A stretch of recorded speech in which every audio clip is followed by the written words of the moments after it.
Greetings. It is Jason, the Wounded Healer, and after getting some feedback from some great people who currently train with me, I figured I would share with you the number one strategy I incorporate in helping my clients attain optimal strength, fitness, and success in their programs with me. Now, I currently am not training many athletes. I'm not training any bodybuilders. I'm not training many people who are obsessed with going to the gym day in, day out, sweating it out, grunting it out, and the gym being their lifestyle, which I guess a lot of people, the gym is no longer their lifestyle considering the world of the pandemic. But what I do train are people with families. I train people with demanding jobs. I train people who have values outside of the gym. So their time in a gym and their time they have to devote to exercise, they really have to make that effective and efficient. And so the number one strategy I use when I work with them is working with this idea of what we call primal patterns. Now, I did not create the idea of primal patterns. I first heard about it from reading Paul Chek's book, How to Eat, Move, and Be Healthy. So if you want to do a deep dive into primal patterns, you can check out, no pun intended, check out the work of Paul Chek and read How to Eat, Move, and Be Healthy. And another book that is somewhat related to this idea is Starting Strength by Mark Ripito. So what primal patterns are, there are basic compound movements that we execute as human beings, and I'll show them to you real quick. We have squatting, we have folding, we have lunging, we have pressing like this, we have pulling like that, and also pulling like so, and we have twisting. And so what I found is when I train people to get really strong and connected and aware of executing these movements, again with skill, and then being able to build strength in these movements, then that translates to wonderful function and expression of their bodies, which really helps them do the things they value out in the world, pain-free, and just gives people overall greater joy and expression and sovereignty in their body, which is what it's all about for me. So today I'm going to demo the squat pattern, which they say is the king of all exercises.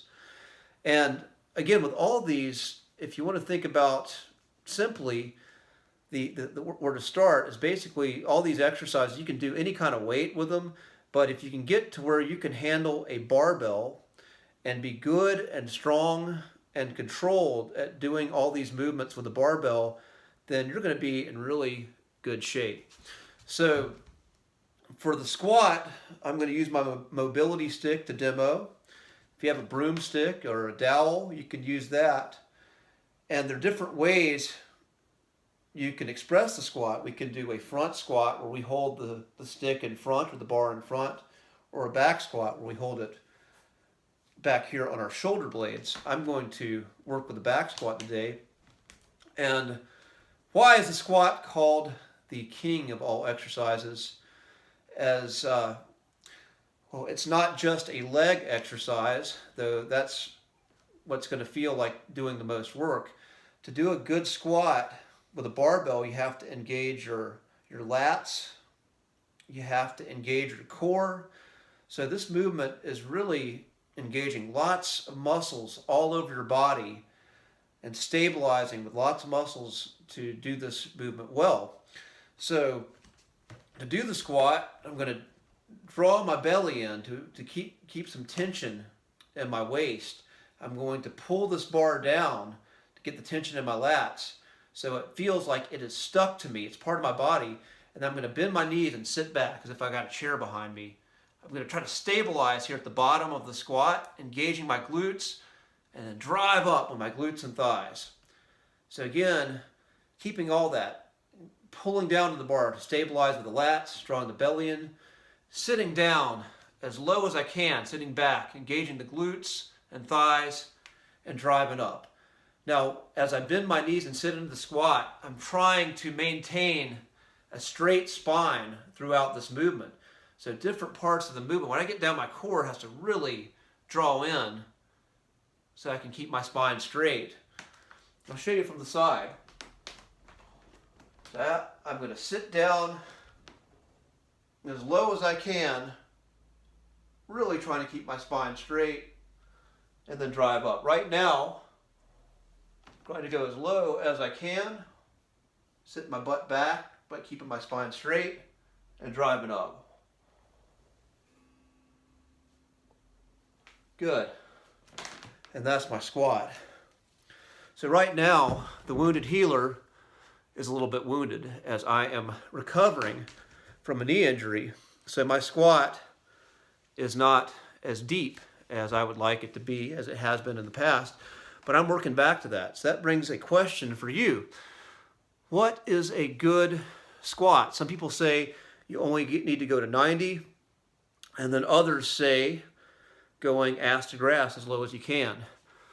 The way I like to think about this and the way I coach my clients is we get the mechanics of the squat down, and then I try to get them to where they can go as low as they can control and work from there. And ideally, I'm trying to get them to go as deep as they can, and then eventually add weights. They can build strength in that range of motion.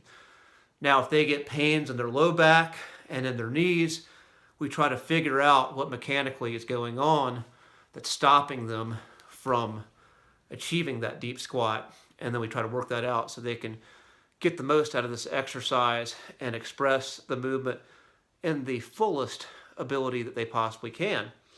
So if you are new to exercising and have never worked with a coach, I highly recommend finding a good coach to work with to teach you how to program effectively and how to do these movements right.